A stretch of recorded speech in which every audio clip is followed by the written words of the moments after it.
나무에게 땅에 묶여 평생을 사는 게 숙명이라면 뿌리를 내린 뒤 그럼에도 불구하고 살아가는 것은 운명이다.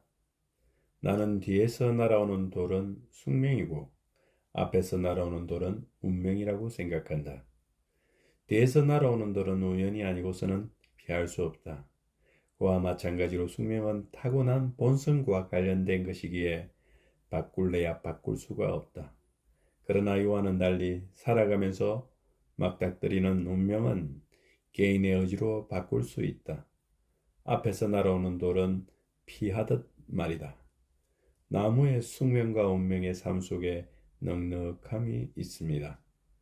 30년간 아픈 나무들을 돌봐온 나무의사 우종영 선생님의 나무에게 배운 단단한 삶의 지혜를 여러분과 나누고자 합니다. 오늘 읽을 책은 나는 나무처럼 살고 싶다이며 작가 우종영입니다. 서두에 숙명과 운명의 말을 먼저 꺼낸 이유는 운명의 장난에 놀아난다는 말이 꺼지시기에 운명을 남에게 맡기지 말고 자신이 선택한 삶을 집중해서 여러분도 모두 잘 살았으면 합니다. 그럼 나무처럼 살려면 어떤 나무인지 알아볼까요?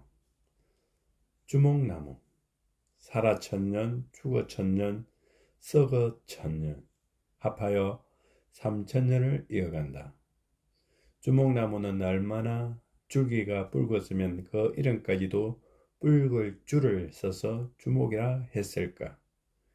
해발 1000m의 깊은 계곡에서만 자라서인지 곱게 뻗은 가지에서 느껴지는 세월의 빛은 단순히 오래된 것이 아닌 모진 세월을 이겨낸 기나긴 인고의 산물로 여겨졌다.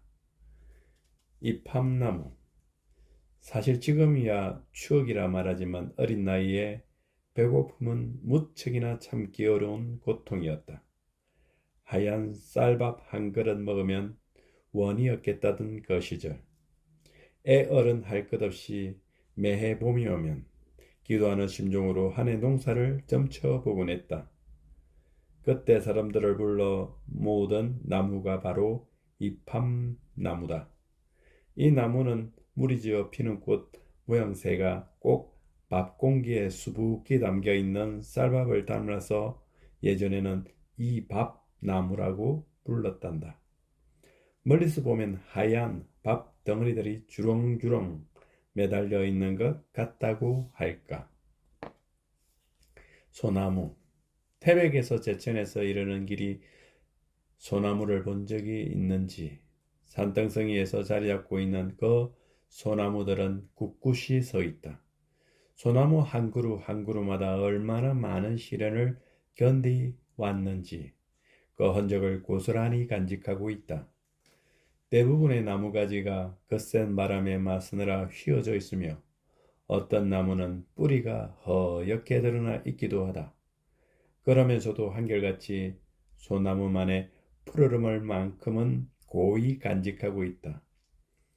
작가는 소나무를 세상의 모든 아버지에게 바칩니다라고 이야기한다. 세월의 풍파를 넘겨 온 게 소나무만은 아닐 것이다.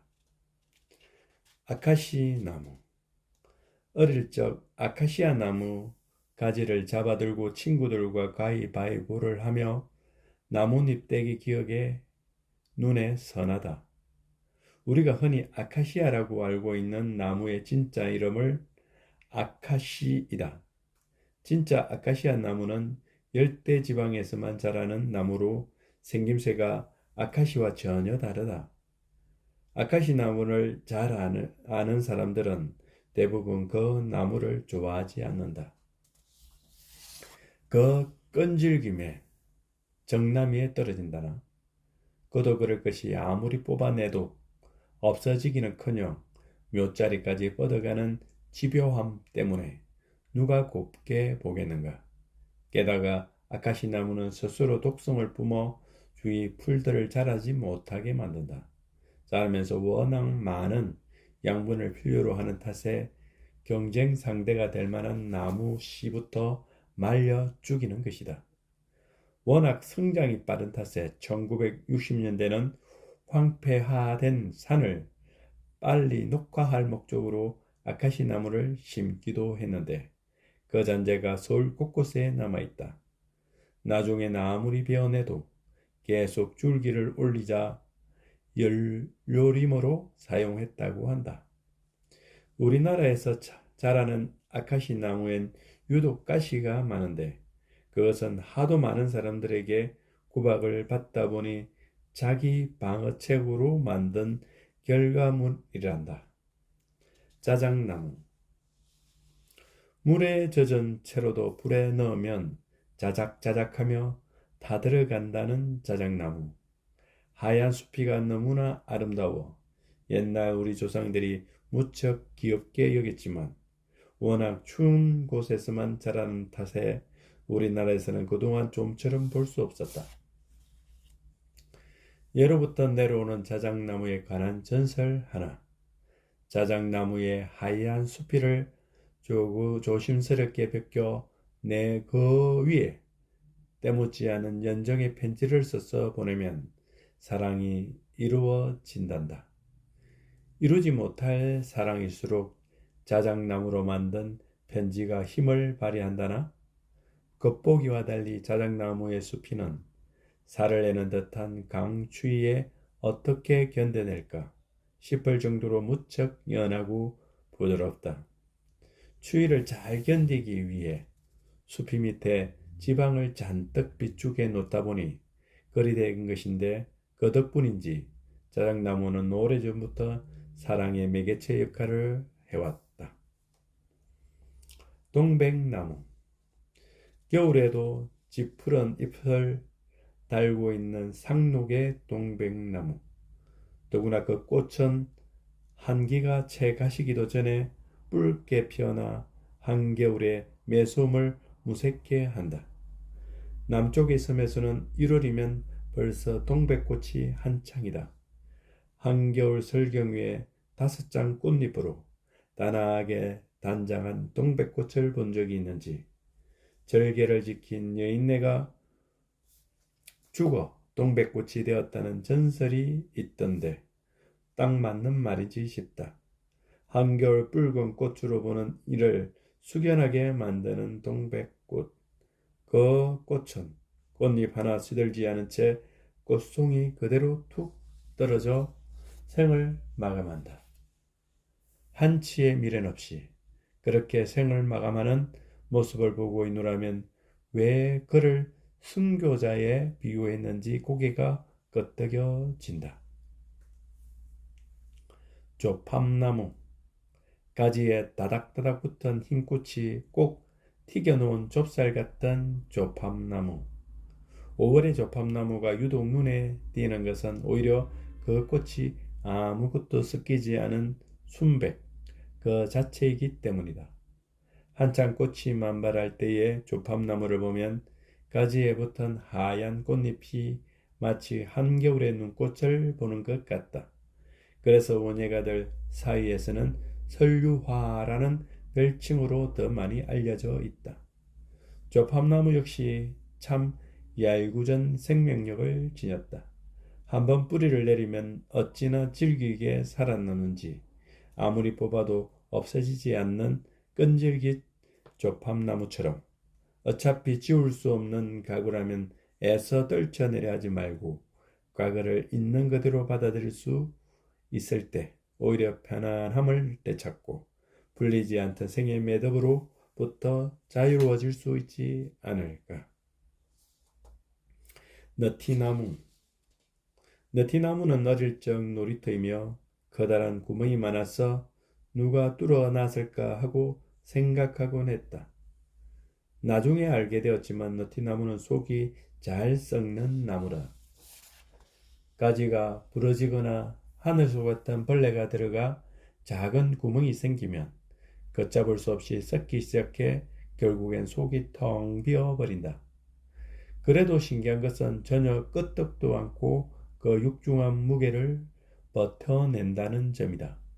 쏙 뚫린 너티나무를 볼 때마다 인고의 세월, 그 기나긴 애달픔 속에서 나는 이 시대의 어머니들을 떠올리게 된다. 우리는 나이를 먹고 자식을 길러보고서야 어머니 마음을 조금이나마 헤아리게 된다. 신은 모든 곳에 있을 수 없기에 어머니를 만들었다라는 말이 어렴풋이 생각난다. 밤나무. 옛날에 인종지덕 목종지폐라는 말이 있다. 사람은 사람을 키우지만 큰 나무는 작은 나무를 키우지 않는다는 말이다. 하늘 높은 줄 모르고 몸통을 고추 세우고 양옆으로는 힘 닿는 데까지 무한정 가지를 뻗는 밤나무는 그 밑에 절대 다른 나무를 키우지 않는다. 독불 장군처럼 혼자 자라다 보니 망설임 없이 시원스럽게 가지를 뻗어간다. 그러면서도 공간이 아쉬운 듯 잎에 뾰족한 옆침을 따라 누구도 끈적 못하게 한다. 목련. 3, 4월경에 따뜻한 봄날에 목련나무가 눈부시게 새얗고 크다란 꽃들을 한가득 피워낸다. 목련이란 말 뜻이 연꽃처럼 생긴 아름다운 꽃이 나무에 달린다인지 금방 수긍이 간다. 회양목. 이 나무는 워낙 볼품이 없다. 아무리 크게 자란다고 해도 나무의 직경이 한 뼘을 채 넘지 못하고 키도 짤막하다. 자라는 모습을 알고 나면 관심 없던 사람이라도 한 번쯤 돌아보게 되는 게 바로 회양목이다. 나무의 직경이 한 뼘 정도 되려면 어느 정도 시간이 필요할까? 한 10년? 길어야 20년? 그러나 회양목이 그 정도의 직경을 가지려면 최소 500년 이상의 시간이 걸린다. 느림보라는 별명이 꼭 어울리는 회양목. 그러나 그렇게 더디게 성장하는 동안 회양목은 그 속을 다지고 또 다져 그 어떤 나무와도 비교할 수 없는 단단함을 지닌다. 더디 자라는 만큼 조직이 치밀하고 균일해서 그 어떤 충격에도 뒤틀리지 않는 견고함을 지니게 되는 것이다. 그리고 이 단단함은 귀한 가치를 지녀 도장을 만드는 훌륭한 재료로 쓰인다. 선조들은 회양목을 가리켜 도장나무라 불렀다. 노간주나무. 실제 나무 중엔 절대 나무가 자라지 못할 것 같은 곳에만 뿌리를 내리는 나무가 노간주나무가 대표적이다. 어떻게 그런 곳까지 씨 닿았는지 흙이라고는 거의 찾아볼 수 없는 바위나 돌 틈에서만 자란다. 노간주나무가 있는 곳은 사시사철 바람만 불고 물이라곤 빗물밖에 없다. 척박한 곳에서 자라난다는 것뿐만 아니라 자리를 잡으면 어느새 진달래씨가 날아온다. 노간주 나무 입장에서 저 먹고 살기도 바쁜 빠듯한 행편에 갑작스럽게 찾아든 손님이 영 불쾌할 법도 한데 갑작스럽게 찾아든 손님을 넉넉한 마음으로 받아들인다. 나중에는 진달래 틈에 노간주가 살고 있는 것처럼 보일 때도 있다. 처음 노간주 나무를 봤을 때 그랬다. 참 바보 같다고. 제 코가 석자인데 남 다 퍼주는 놈이라. 그런 바보 같은 모습이 이상하게도 사랑스럽다. 대나무. 대나무 꽃은 여간해서 눈에 띄지 않는다. 아니 내 평생 한 번이라도 볼 수 있을지가 의문이다. 대나무 꽃은 60년에서 120년 사이에 단 한 번 피어나기 때문이다. 나무는 보통 1년 주기로 같은 일을 반복한다. 그런데 대나무는 그런 일반적인 나무의 삶에서 참 많이도 벗어나 있다. 다른 나무들은 수십 번, 많게는 수천 번까지 꽃을 피우지만 대나무는 단 한 번 꽃을 피우고 즉시 생을 마감한다. 대나무에게 있어서 꽃은 아픔이요 고통이다. 단 한 번 개화한다는 운명도 애달픈데 거기에 목숨마저 내놓아야 하는 대나무의 삶. 대나무는 죽는 그 순간까지 한치도 흐트러지지 않는다. 조금이라도 삶에 연장하기 위해 발버둥 친다거나 다음 해를 기약하며 땅속 줄기를 지키려 들지 않는다. 오히려 제대로 된 꽃을 피우기 위해 마지막까지 최선을 다한다. 은행나무. 은행나무는 오랜 시간 사람들과 함께한 나무다. 천재지변이 없는 한 수천 년간 생을 유지하면서 사람들에게 사랑을 받으니 말이다. 동양에서만 서식하는 특성 탓에 은행나무의 관심이 더 높아지고 있다. 그런데 은행나무는 은행나무과에서 오직 하나의 하나의 종만 있는 외로운 나무다. 더구나 독립수라는 특성 때문에 숲을 이루지 못한다. 워낙 크게 자라다 보니 주변엔 풀조차 뿌리를 내리지 못한다. 거대한 몸짓으로 땅 속의 영양분을 독식하고 넓게 뻗은 가지로 해를 전부 가리니 그 근처에 뿌리를 내리는 다른 나무들은 곧 죽음이다. 게다가 은행나무는 경우에 따라 평생 자식 한 번 못 본 채 생을 마감하기도 한다.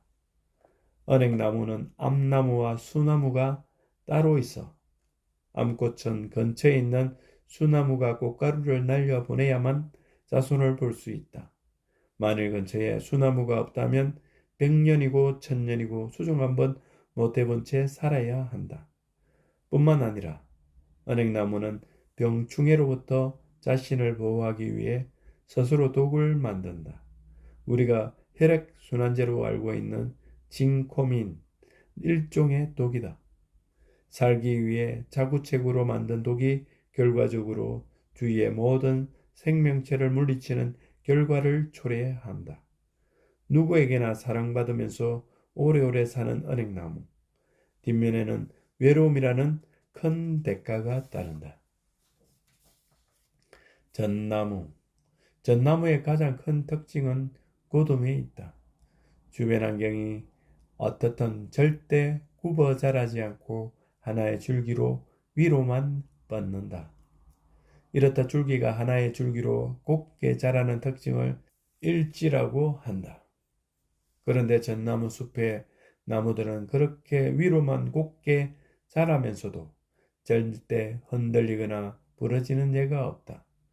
그것은 저희끼리 적당한 간격으로 무리를 이루어 각종 풍상을 이겨내기 때문이다. 결국 더불어 사는 전나무의 모습은 제 스스로를 더 굵고 강하게 만드는 바탕이 된다. 함께 손잡고 사는 것이 종국에는 스스로를 더 강하게 만든다는 걸 어떻게 알았을까? 좌기나무. 좌기나무는 밤이 되면 양쪽으로 마주난 잎을 포개고 잠을 잔다. 재미있는 건 잎마다 서로 맞닿을 짝이 있다는 점이다. 그래서 밤이 되어 서로 포개질 때면 외롭게 홀로 남는 잎이 없다. 그렇게 정답게 짝을 이루는 특성 탓에 옛날엔 자기 나무를 신혼부부 집에 선물하기도 했단다.